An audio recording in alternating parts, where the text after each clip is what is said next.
Again, thanks for having me. I was very much encouraged by our visit together last time, or a little bit earlier this month, and I hope that this time will be just as profitable for you, if not more. I want you to think about some of the spiritual climate of our day and time. You turn on the news and you see violence, you see reports of murder, riots. You see some of the injustices that go on in this world. You look at the entertainment of our country. You see the billions of dollars that are spent on entertaining people through violence, through overt sexuality, even going through the store, going to the mall, going anywhere, and you just happen to hear people's conversations, and you hear the worst of language used. You go into a store, go into a Target, or to a Walmart, to a department store, and you see the kind of clothing that they have out in the racks for the smallest of girls, elementary age, and it looks more like they're being set up to be paraded in an Amsterdam storefront. And you look at all of this, and I'd like to ask you, put a one-word emotion to these observations. You all are welcome and invited to speak up and to join me in a dialogue with this period. So what one-word emotions do you feel when you see these things? All right, sick. All right, a sense of disgust over this. All right, what else do we feel? Okay. Yeah. Mm-hmm. That's right. Yeah, there's a sense of this can be better. There's a better way, there's a better kind of life that's available. All right, what else do we feel? We got the sickness or disgust, sadness, heartbrokenness. Sorry? Yes. That's right. We recognize that this is a far departure from the higher way that God has called us to be.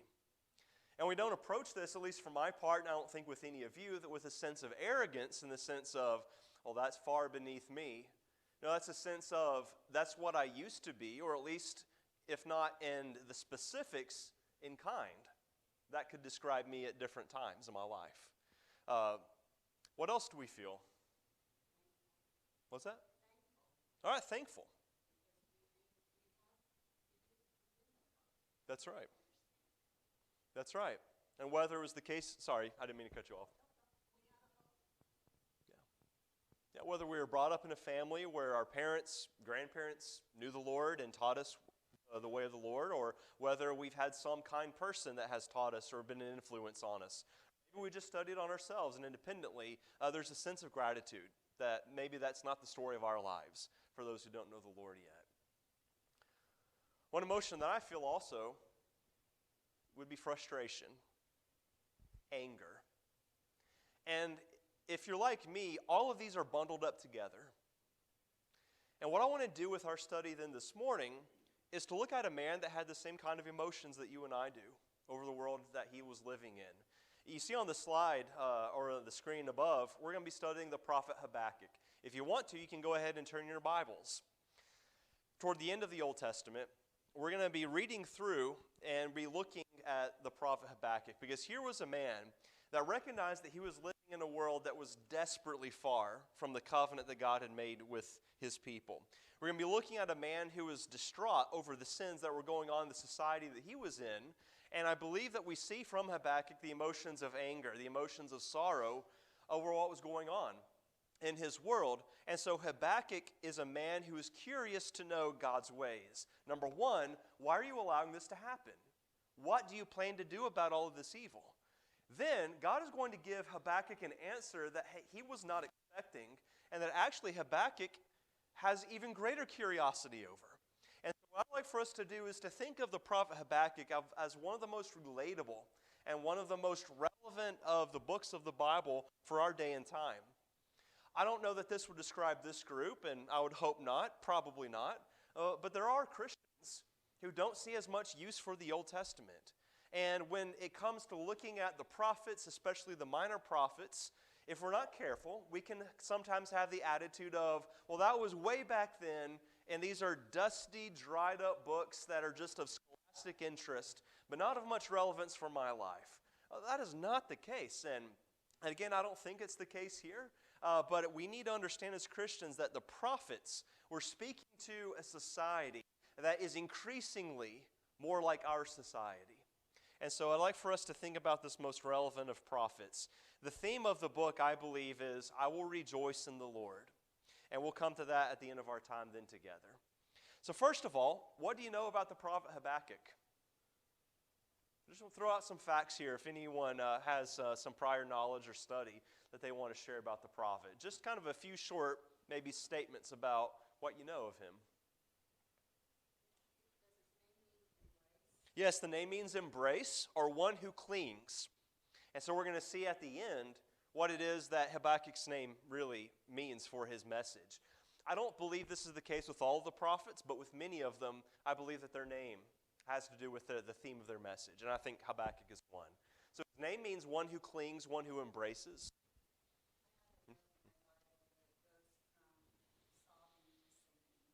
That's a good way to describe it. Yeah, I like that. I had not heard that before, but that certainly encapsulates the message. Let's think about the political climate in which Habakkuk was living and was prophesying. So, unlike most of the minor prophets, when you look at the first verse of Habakkuk, there's no mention of a time period in which he's prophesying, okay? Most of them will say, the word of the Lord came to this prophet in the reign of so-and-so, king of Israel or king of Judah. And what that does for us is sort of like a timestamp for that prophet. So we can then go and take the prophet and go back to 1 Kings or 2 Chronicles, and we can plug them in right where that prophet belongs and is prophesying. But Habakkuk is one of those that we don't have that. But with Habakkuk, we can be pretty sure of when he was prophesying. And we don't want to spend too much time on this kind of detail now, but suffice to say, God tells Habakkuk, what I'm telling you is going to take place in your days, in your lifetime.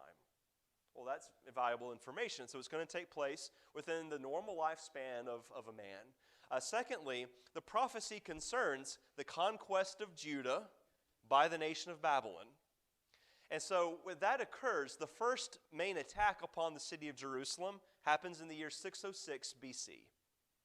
So if we're looking forward to an event that hasn't happened yet, but is within the normal lifespan of someone, we're guessing between 650 and about 615 for the prophecy of Habakkuk.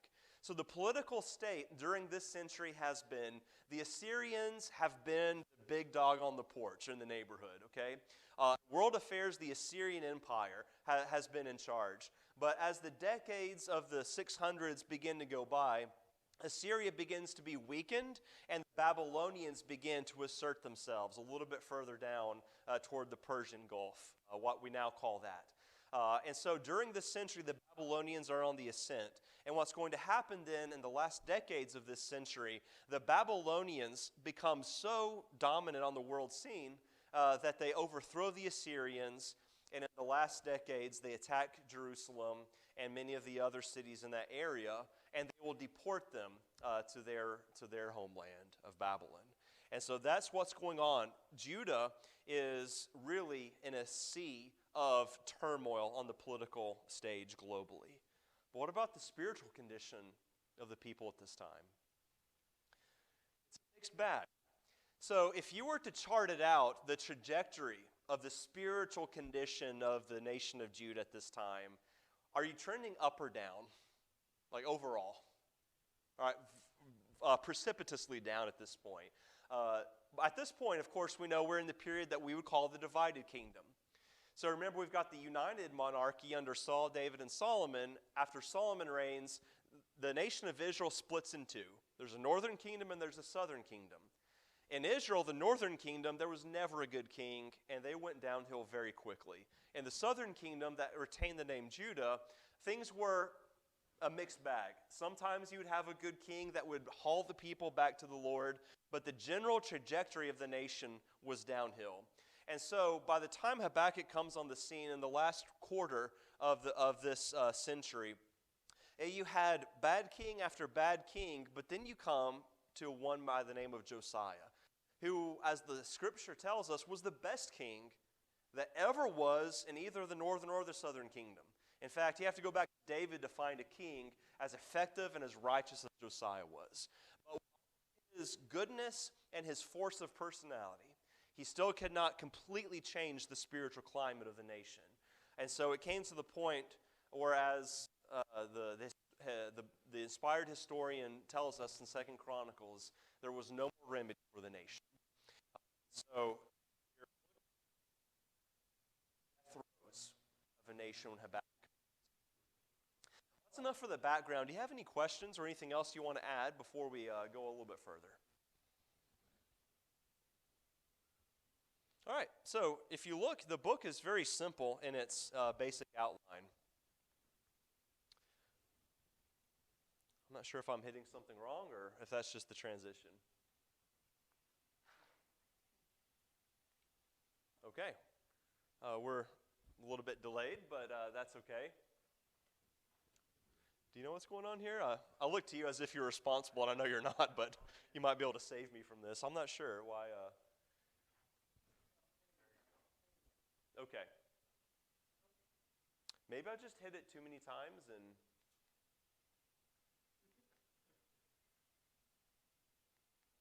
Bear with me just a moment. Okay. All right, so you see that Habakkuk has 3 chapters in it.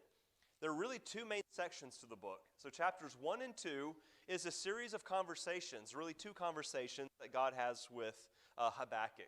Habakkuk has a question, God answers him. God's answer then leads Habakkuk to a second question, a follow-up, and then God answers that. Then in chapter 3, based upon God's responses, Habakkuk has a prayer for mercy at the end. Okay? So that's the basic outline of the book, and we won't spend our time reading every single verse, but I would encourage you to go home later. It wouldn't take you more than probably 10 or 15 minutes to read through the book. That would be time well spent. And you could think maybe a little bit more detail about some of what we want to say. But first, let's go ahead and turn to this first discussion that God has with the prophet Habakkuk. Could I get a volunteer by a show of a hand to read some for us? All right, thank you, sir. Could you read chapter 1, verses 2 through 4?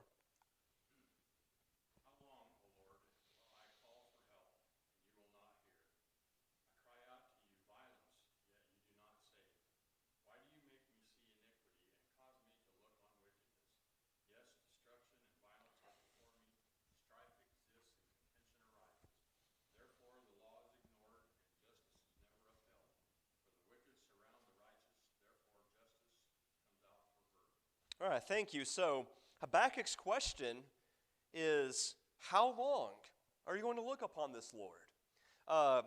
Whether this was an actual prayer, whether this was some kind of poem that was to be set to music that he writes, whether this was an actual discourse that the Lord had with Habakkuk over this, Habakkuk is curious.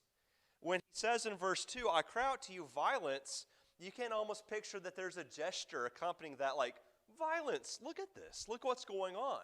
Some of the violence that would have been going on in Habakkuk's day, for example, would be you might have a rich individual that, much like the wicked King Ahab, would see someone else's property or field and would decide to somehow take that from them, take them to court, bribe the judge, get the land, and boot the person off their property.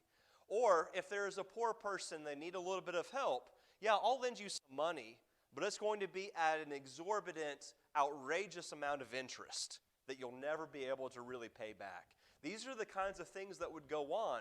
And Habakkuk sees this, and he says, look, Lord, here's this violence going on. And notice in verse 3, it's almost as if these things are being paraded in front of me, and you seem not to do anything about it. Furthermore, that which is good and right and should be a source of justice has actually become a wellspring of wickedness and of injustice. Notice in verse 4, he says the law is powerless. Now I take it here he's not talking about the law of Moses. I think more so he's probably talking about just the political laws and statutes that the people would be observing. Now, for the Israelites, those were very close together, but not always necessarily. Now I think the idea there is that there is no rule of law over the land. The rule of law is that of the powerful, the rich, those who can exploit. And notice he says in verse 4, the wicked surround the righteous. I think the idea there is intimidation. how can you make a just, equitable decision in a court or a policy if you've got a band of the wicked breathing down your neck and intimidating? And what I want us to see is that when you look at the things described in verses 2 through 4, that's our day and time. See the violence, the wickedness that's going on around us, paraded in front of us. And it's as if we say, Lord, how long is this going to go on? And we sometimes live tragically in a time period in which not only the laws of our land, but the common laws of human justice and dignity are run roughshod by an intimidating force in this country. And you look at this, and if we're like Habakkuk, not only are we outraged, we're saddened and heartbroken over it, but there's a degree of curiosity that comes, and that is, if I know anything about God, He's not turning a blind eye to this. What does He have in store? What does He have in mind? How is He going to deal with it? When we look at Habakkuk's questions here in verses 2 through 4, these are not the questions of skepticism or taking God on, challenging Him. It's, I believe, a simple plea of, would you please do something about this wickedness? When will that occur? So relevant and relatable to anyone who has any spiritual bone in their body. So let's look at how God answers the prophet. Can I get another volunteer, perhaps to read? All right, thank you, sir. What's your name? All right, Eli. Could you read for us verses 5 through 11?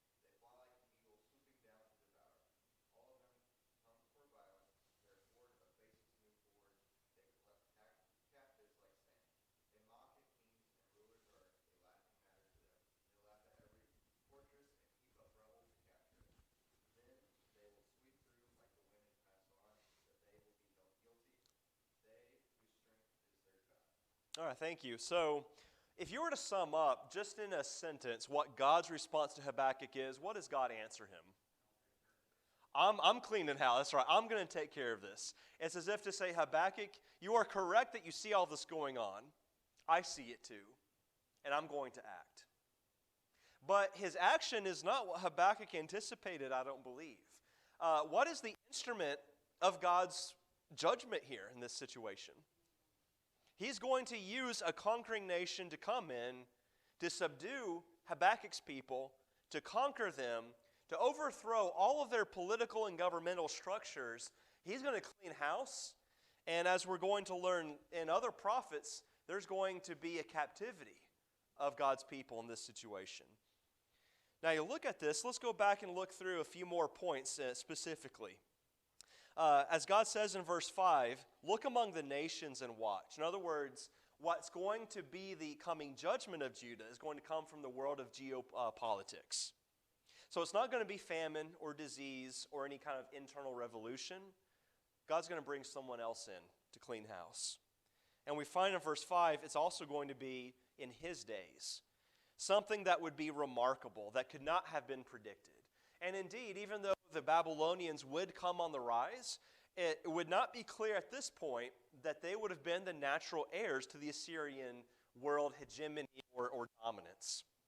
And that's something that we do well to remember as well, is that while we might have the prognosticators and we might be able to see things on the horizon, as we learn from the Old Testament, sometimes there are massive revolutionary movements in the world order that God sees and is in control of it, but is not something that the human mind could predict.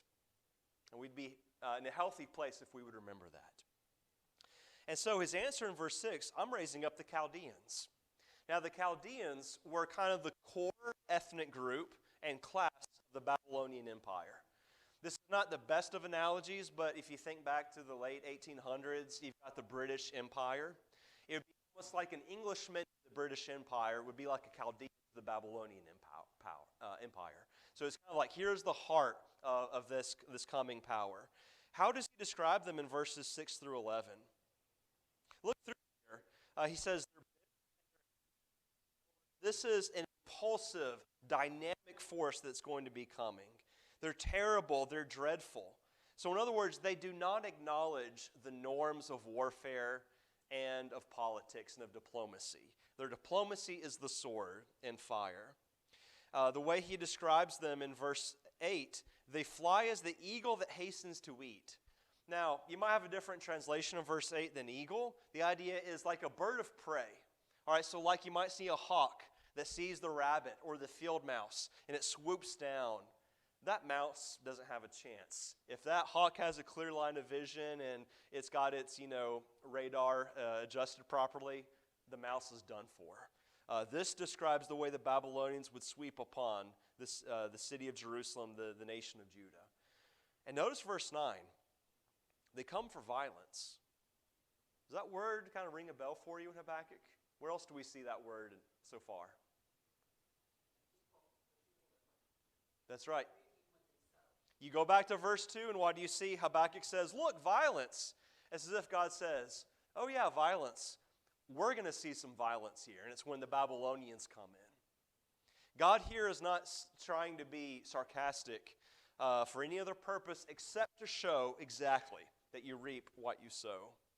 Notice in verse 10, the usual protocols of warfare, like you don't pick off the enemy officers, you deal gently and kindly with other kings. No, the kings are there to be humiliated, to show the dominance of this conqueror.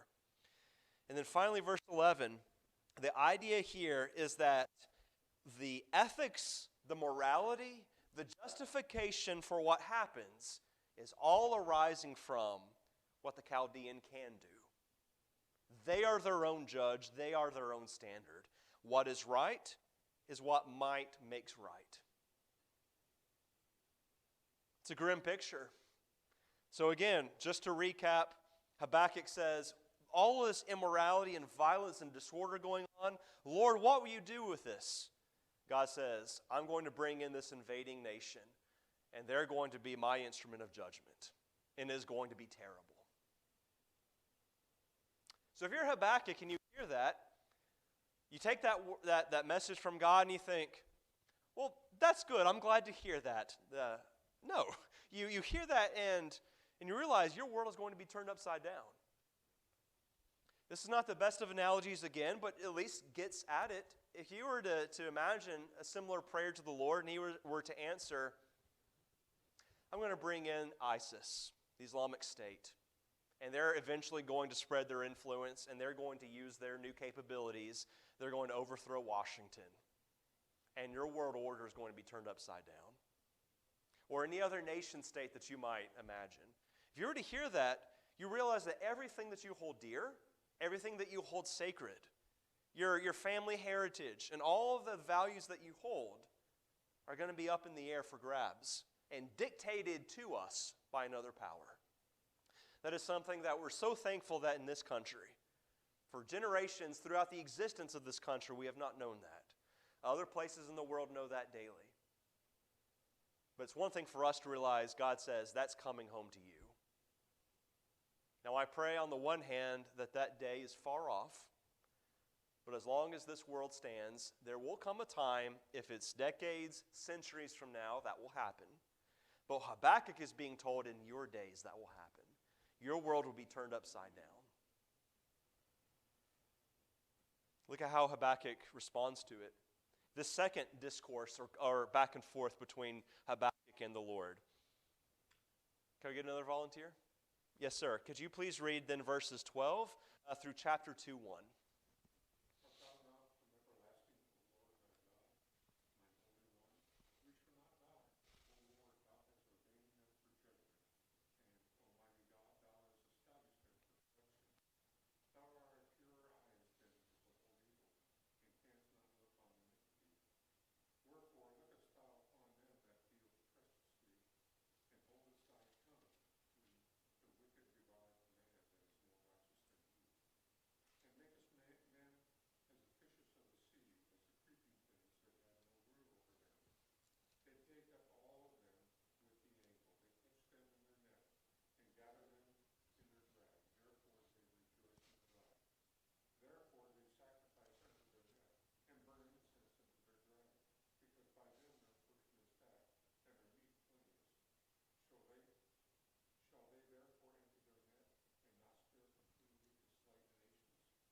What a beautiful response. Look back to verse 12. Look at the words that Habakkuk uses to describe God after an answer like God has given him. What is God according to verse 12? He's everlasting, you're eternal. Yeah, you are my Lord, my God. Habakkuk owns the relationship that he has with God. He has not given up based upon God's answer. And that's different than a lot of us sometimes. We want to, if we don't get an answer or read something that we particularly like or agree with, well, maybe that kind of damages the relationship a little bit. It's not on the same ground, not with Habakkuk. He's the Holy One.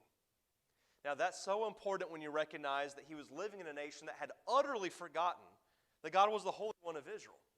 He was living in a nation in which some of the kings had even put idols inside the temple. But also, look at down to verse 12. What is God? He's a rock. So important for a man who's going to be living through turbulent times. God is my rock. So, in other words, what we have here is Habakkuk is not angry with God. He's not questioning God in the sense of putting God on the defense. Habakkuk is not the judge. Sometimes we can, if we're not careful, put God on trial, and we stand as his judge to pass comment on what he is doing. Habakkuk is not doing that. That's important to remember. But the basis of his question is, in the first place, I know that you are holy and pure and not to look on wickedness. And so I'm understanding of your judgment on a wicked people. How can you use someone more wicked than they are to punish them? In other words, if the Babylonians are as you describe them, they're worse than my nation is. And so where is the spiritual value in doing something like that? Again, verse 14, his question is, you're going to make men like fish of the sea? So, for fish, you think about the ocean, or any of the large lakes around, or even you think about the animal kingdom, how do disputes get handled? All right, if I'm bigger than you, I settle the dispute, okay? You're going to be my lunch. In other words, Habakkuk is saying, is that going to be the law of nations? That might makes right? That if you're more powerful and dominant, you're going to always get your way? Is that how it's going to be? And he turns then the metaphor from looking at fish of the sea to still dealing with the ocean, but then looking at the fisherman. In other words, in verse 16, he says, it sounds like the Babylonians are the sort to get a great haul of fish in a net and then fall down and worship and honor their net. In other words, idolatry and a society that has utterly forgotten who God is turns things around. Instead of taking success and prosperity and understanding that that must have come from some source greater than I, and thus looking toward God, here is a society that conquers and then turns around and looks at the work of their own hands to worship it. And so Habakkuk's final answer in verse 1 of chapter 2 is great humility, patience, and deference to God Almighty. And this is what must describe us in all of our dealings and thoughts toward God. Habakkuk says, I'm going to stay put. God will correct me. God will educate me. And I want to patiently and humbly wait for that. All right, so let's move on then. Unless you have any questions or points you want to make. We've got time for it. That's fine. All right, so we won't read every verse in chapter 2, but we do want to look at some of the highlights. So, just to make sure we're on the flow of things here, Habakkuk says, Lord, what will you do about the immorality and violence in my society? I'm bringing the Babylonians that are going to conquer. How can you use them? They're worse than we are. God's answer in chapter 2 is the justification for what he is about to do. Now, I want you to understand a couple of things. One is, God never, at least in my judgment, gives a direct answer to the question of how can you use a very wicked nation to conquer someone who's not as bad as they are. God doesn't directly deal with that. That's one of those kind of Job-like answers. You know what I mean by that? At the end of Job, after all the questioning, all the wonder, God says, Job, look at who I am as an almighty creator. And Job says, I was foolish and I was wrong. I'm going to hold my tongue. So in other words, God never told Job why he suffered. He just said, I'm God. I'm with you. That's enough for you. And I think that in some sense, Habakkuk is never given that direct answer, but he is given an answer that satisfies him, and that is, Habakkuk, you will not understand. I'm going to paraphrase here, if that's okay, to sum up this chapter. You won't understand my calculations and my judgment, but I can reassure you, I'm not going to let the Babylonians get off unscathed. They themselves will be accountable, and they will answer for their sins as well. All right, so that's the final answer for that. But look at some of the highlights of how God answers. In verse 2, he says, write the vision, make it plain on tablets, that he may run who reads it. Now, what does that mean? Maybe your version says something like that he may read in running. The idea here is, if you can, while you're jogging, be reading something, it's bold, plain, and simple. It's straightforward and clear as day, in other words. God is saying, Habakkuk, you can write it down, and write it down such that my answer is going to be emphatic and unmistakable. I think that's the answer here. In verse 3, the message is, it's not going to be immediate, but what I'm talking about is going to come and take place. Even though it may wait a little bit, my answer will come to fruition. And then verse 4 is in a sense the keystone of the book. Behold the proud, his soul is not upright in him, but the just shall live by his faith. So a couple points. We want to camp out just for a minute or two on this verse. In the context, in the setting of Habakkuk, who is the proud? Okay, his nation, his own people are proud. Who else is proud? The Chaldeans, or the Babylonians.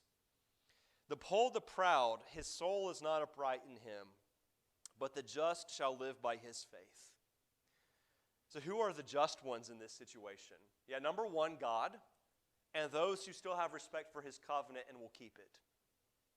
So this is not the kind of the parallel or the contrast that you would expect. In other words, if I were to say, we've got the word proud, what is the opposite or the antonym of proud? And you would say, humble. But it's not the contrast here. It's pride or the proud and the just.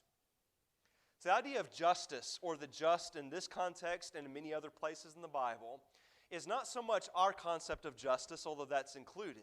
It's more so the idea of that when sinful human beings stand before God, because of provisions that God has made, he can still count them as righteous and as innocent before him.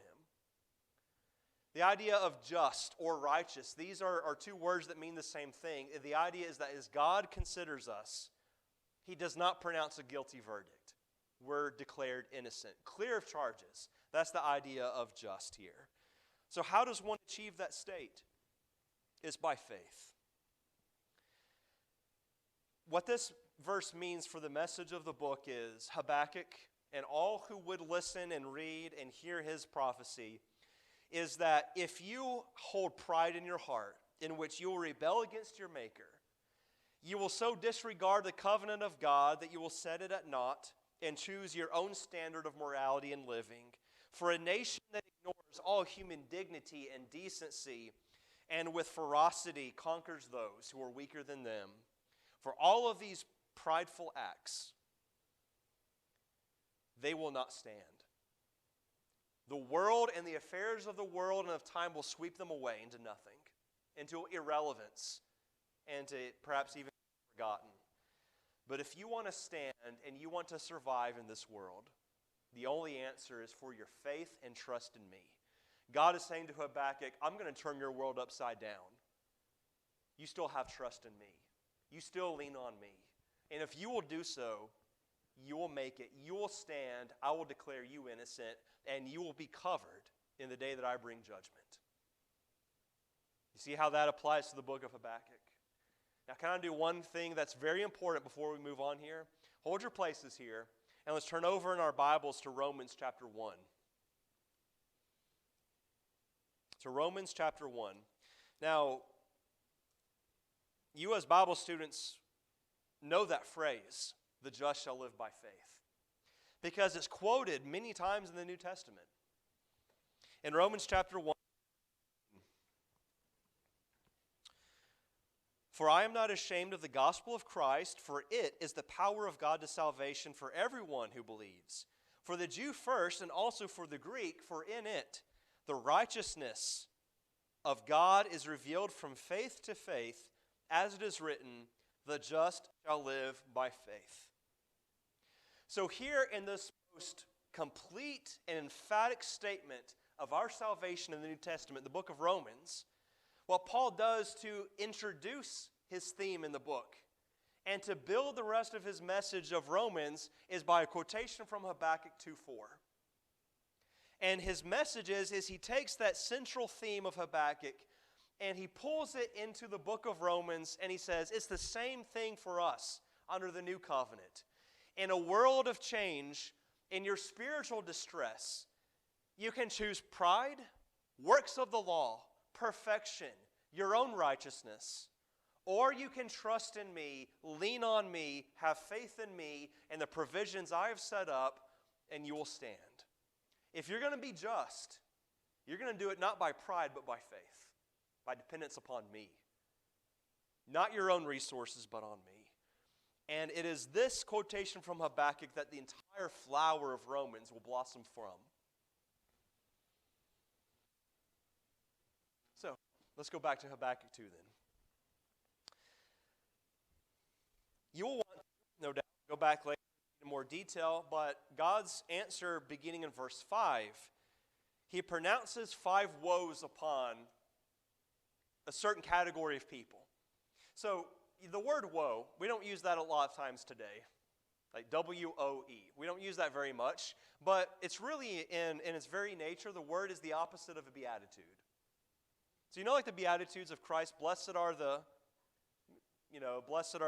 who mourn, for they shall be comforted. Blessed are the meek. A woe is the opposite. So whereas a beatitude is happy or blessed is this individual, a woe is, here's a curse, or here's punishment. Here's an unhappy state upon this kind of person. So think of the woes as the reverse beatitudes. Here are 5 in chapter 2. We find one in verse 6. Woe to him who increases what is not his. So the idea here is the woe is for those who simply want to gobble up the territory and possessions of others. Someone else will come and gobble up their territory. The second woe is in verse 9. Him who covets evil for his house, that he may set his nest on high. The idea here is that one who engages in aggressive, inhuman conquest in order to stabilize their own control. A woe is upon them as well. The third woe is in verse 12. The one who builds a town on bloodshed.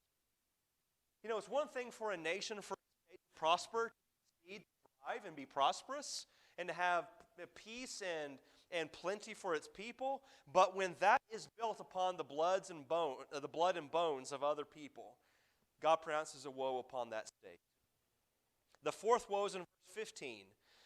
One who gives drink to his neighbor, pressing him to your bottle to make him drunk. Here's a figure of, here is this group of men, and they pick the poor one, the bullied one, and they're going to force alcohol down his throat so that he can begin to laugh and cut up and act a fool and slip down in his own vomit so they can look and use him as sport. And so the idea here is that a nation that so exploits others and humiliates others in brutal ways is like that party with alcohol flowing to make sport of those who are so subdued. And God is saying, if a nation so exploits another nation to make a mockery of them, to make them an object lesson, God says the same will come to them. I will give you a drink, and you will drink my cup to its very dregs. You might note here, Revelation 14 through 16, with the bowls of wrath It's the same kind of message that God uses in Revelation. The final woe is in verse 19. One who to wood, wake up. To the silent stone, arise, it shall teach. To the nation that has so forgotten its Creator that it turns to idolatry, to scratch its spiritual itches, but whose gods are as empty, as brutal as they are. So in other words, God says to Habakkuk, yes, the Chaldeans are more wicked, but I'm going to clean house with them too. I'm going to use them, and then their time will come. And indeed it did come. In the 530s BC, the Persians and the Medes joined together, and they overthrew the Babylonians and took their power. The contrast those in verse 20. In contrast to idols, in contrast to these vain efforts of mankind to establish a memorial for themselves, the Lord is in his holy temple. Let all the earth keep silence before him. The picture here is not just the land of Judah or the ancient Middle East, all the earth. God is affirming to Habakkuk and to his people, I'm not just your God. I'm not a God only of the Chaldeans. I'm a God of all the earth. And every empire rises and falls at my bidding for my purposes. But it's also let all the earth keep silence before him. The idea here is imagine a courtroom in which maybe the defendant, the prosecution, they've begun to just throw off all restraint and protocol, and they're just jawing at each other. The audience members begin to act out of order. They're standing up, they're yelling, they're throwing things, and all of a sudden the judge slams down the gavel. Order in the court. He says, keep silence before him. It's as if with all the turmoil on the world stage, stop and listen and realize that the Lord is the one in charge. He is the judge that has brought his court to order. So, I want to end by looking then at the prophet's prayer for mercy in chapter 3. This really takes the form of a psalm, I believe. When it says in verse 1, a prayer of Habakkuk the prophet on Shigionoth. Do you know what Shigionoth means? I don't either. I don't think many other Bible students do. It seems to be perhaps a poetic term, a literary term. Maybe it's a musical term to designate the style, the genre, or something to do with the music. We're not sure about what that means. We see it in the introduction to some of the Psalms. But it seems to be perhaps a form of music. And so the picture here in chapter 3 is Habakkuk has just been told, your world is going to be turned upside down. It's going to happen in your lifetime. And so Habakkuk hears all this, and instead of despair, he realizes, more than ever, I need God, and I need to take steps to solidify my relationship with him. You ever been in a place like that? Where you realize it's not just intellectually I know that I need him, but there's action that's required on my part. And so what we see then in chapter 3 is the prophet's prayer for mercy. The way he pictures God is that God is a warrior that has now donned his armor and equipment, and he's about to go to war. The way he's described in verses 3 through 15, a warrior that's striding through the breadth of the earth. Look at some of the description of him.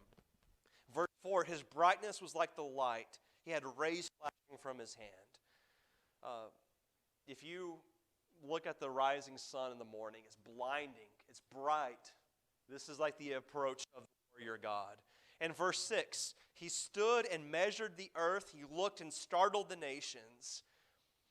You know, kind of like a warrior that might go out and the general, kind of steps out from his tent and he looks over the battlefield and the terrain and the ranks of the enemy, his own forces.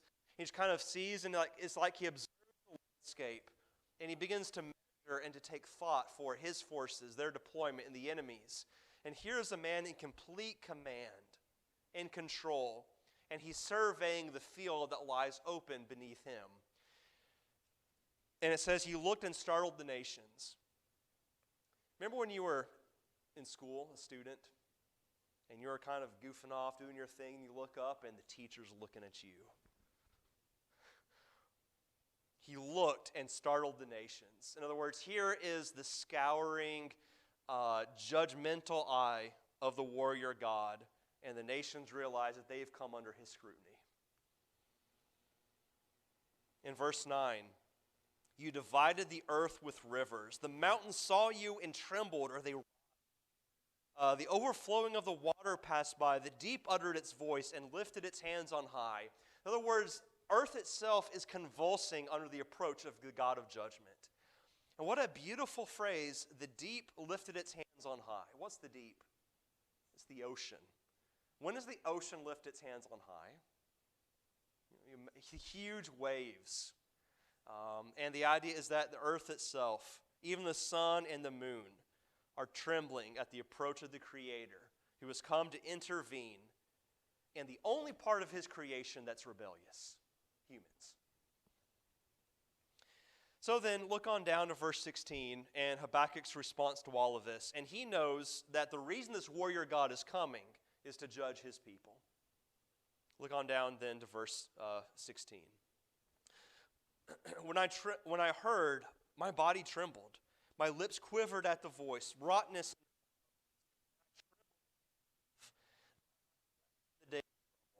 When he comes up to the people, he will invade them, his troops. Have you ever been told something, news, or seen something, and your body feels like you're breathing? You tremble, you shake. You feel like your stomach has just been eaten out empty. News of what's coming. So how does he respond then ultimately? Yes, there's the fear, the uncertainty, but verse 17. Though the fig tree may not blossom, nor fruit be on the vines, though the labor of the olive may fail, and the fields yield no food, though the flock may be cut off from the fold, and there be no herd in the stalls, yet I will rejoice in the Lord, I will joy in the God of my salvation. The Lord God is my strength.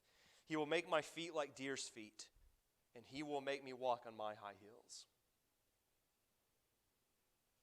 The idea of the fig tree and fruit on the vines, even though it had become a necessary symbol of the economy, this is simply a luxury. We don't need figs. We don't need the grape to survive. This is nice. But when you look at the fields, the barley, the wheat, the flocks, the goats, the sheep, you need this to survive. In other words, Habakkuk is saying, even if in my world all of my luxuries and joys and comforts are robbed of me, even though I may not have enough food to eat for the day, even though there may not be a future that I can discern, that's okay. I will rejoice in the Lord. I will joy in the God of my salvation. You see, for the prophet Habakkuk, more secure for him than his own nation's armies, more sustaining of him than food, was his relationship with God. Can I honestly say that? Am I able to actually go to God in prayer and say these things and expect God to know I mean it? We can get to that point and we can work toward that point. And the idea then in verse 19, he will make my feet like deer's feet, who can flee from the predator so swiftly. He will make me walk on my high hills. The idea is that God, amidst trouble, uncertainty, and if my life is crumbling down around me, I can still recognize that God can lift me up to a place that's so high and elevated and secure that no evil need trouble me.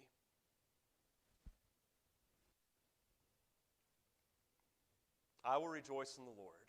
The message of Habakkuk. The faithful will be sorrowful over sin. And if you're not sorrowful over sin, maybe we're not as faithful as we need to be.